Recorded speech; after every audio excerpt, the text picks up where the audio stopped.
In this video, I will tell you the things that you should do and that I am doing before we head into the new Guild Wars 2 expansion. You might want to start doing these things as soon as possible because the expansion is most likely going to release later this year. If you're done watching this video, make sure to check out Teapot's video on the subject as well. Mighty Teapot mentions different things in his video that could help you as well. To support this channel, don't forget to leave a like, share the video and subscribe. It's me, Kyo, and let's head into the video. The first thing you want to do is finish older achievements. Why achievements, you might ask? Well, for achievement hunters and completionists like me, this is a very obvious tip, but this is something all of you should do.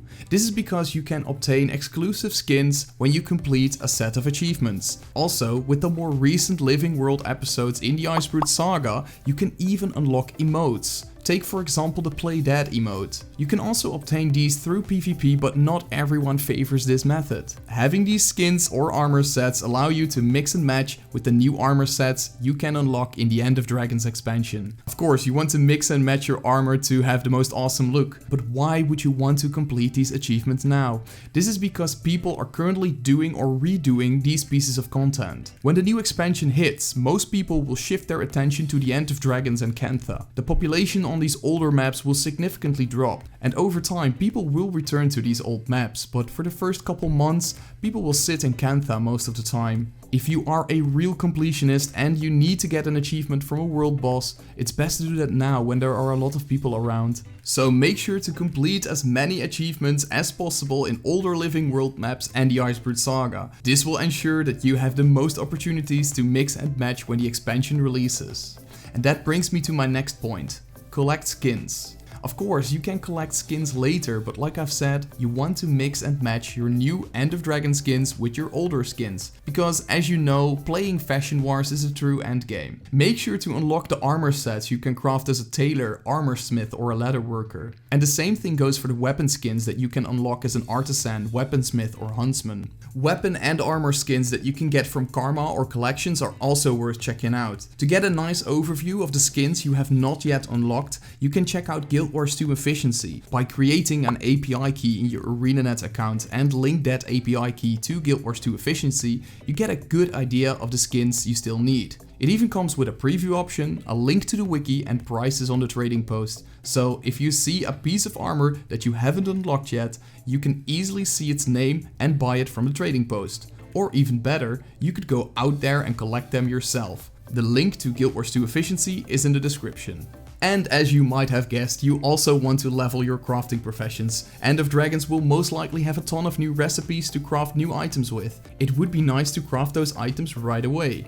Try to get at least level 400 for each crafting discipline. This ensures that you can craft the majority of recipes that you will unlock. Of course, there might be things that require you to have 500 crafting, but that will only affect a small amount of recipes. When you start leveling up your crafting discipline, make sure to use a crafting booster. This will give you more experience when you successfully craft an item. This does not only make the crafting faster, it does also make crafting cheaper, since you need less materials to reach level 400. For an efficient and cheap way to get your levels up, I would refer to GW2 Crafts. This website shows exactly what materials you need to efficiently level up. The link for this website is also in the video description. And of course, you want to stack up on enough materials after you are done crafting. This is an obvious one of course, but make sure to stack up materials of every tier. End of Dragons will most likely introduce more materials as well. We've seen a similar introduction with Flax in Heart of Thorns and the Eyes of Cormyr in Path of Fire. Most of the time,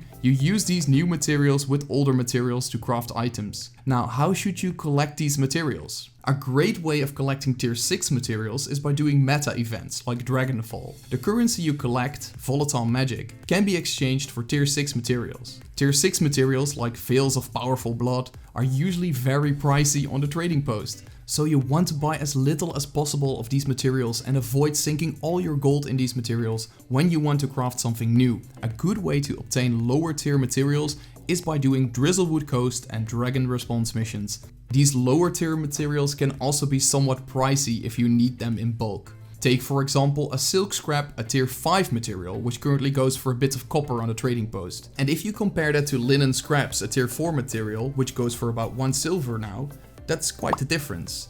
And wool scraps, that goes for about 2 silver. So yeah, you might want to stack up on those in case you need them. Drizzlewood Coast gives you these materials by participating in the main meta event, opening chests and supply caches. It's pretty straightforward. Dragon Response missions are also a great source of getting these lower tier materials. After you complete Dragon Response missions, you get Tyrian Defense Seals. You can exchange these seals at the vendor in Eye of the North. The vendor sells various caches which contain lower tier materials. In Eye of the North, you can also participate in strike missions which give you eternal ice shards. These shards can also be exchanged for crafting material in Eye of the North. By consuming this crafting material, you can get more volatile magic, and you can exchange volatile magic for crafting materials at the vendor right next to that one. I dedicated a complete video of collecting materials and earning gold this way, so make sure to check that video out in the info charts. And of course, you want to catch up on the current story. The Icebrood saga has recently concluded and will be the foundation for the next bit of story that will lead up to End of Dragons. But what about the older Living World stories? Well, you are watching this video at the right time.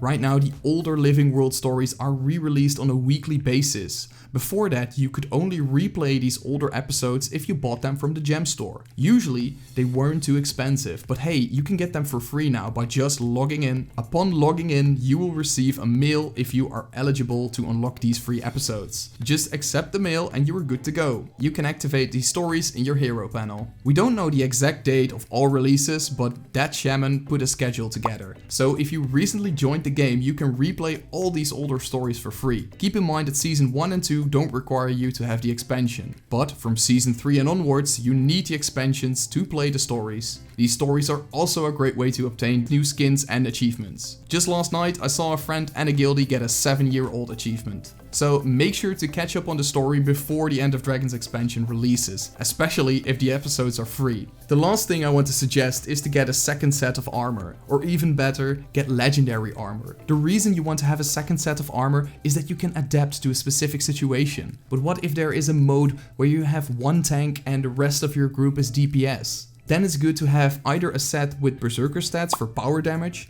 or a Viper set for condition damage. But what about healing? Yeah, make sure to have a set for that as well. Create, for example, a set with Harrier stats. Don't go all out on crafting new armor just yet. End of Dragons might include new armor sets and stats that might be better than the ones we currently have. So don't waste all your materials on all kinds of different sets. Just make sure that you have a set ready for different situations. Or have the materials in your storage to craft them right away. I would suggest having materials for exotic gear on hand. These materials are significantly cheaper than the materials you need for ascended gear. And this while the difference in stats isn't too big. If you want to know more about ascended gear, you can also check my video about the subject. Anyway, if you are a wacko like me and have legendary armor and legendary weapons, you can easily switch the stats of your entire armor around in just a few clicks. I would suggest creating legendary armor and weapons anyway. This summer, the legendary armory will make its appearance in Guild Wars 2. Once you craft a legendary piece of equipment, it will be unlocked in your legendary armory. Items in the legendary armory will be unlocked across all characters. This means that you can use your legendaries on every character you own. So for example, I have light legendary armor on my elementalist now, and once the legendary armory releases, I can also use the same legendary armor on my necromancer and my mesmer, since they are both light armored professions as well. So there's no need to swap legendaries across characters anymore.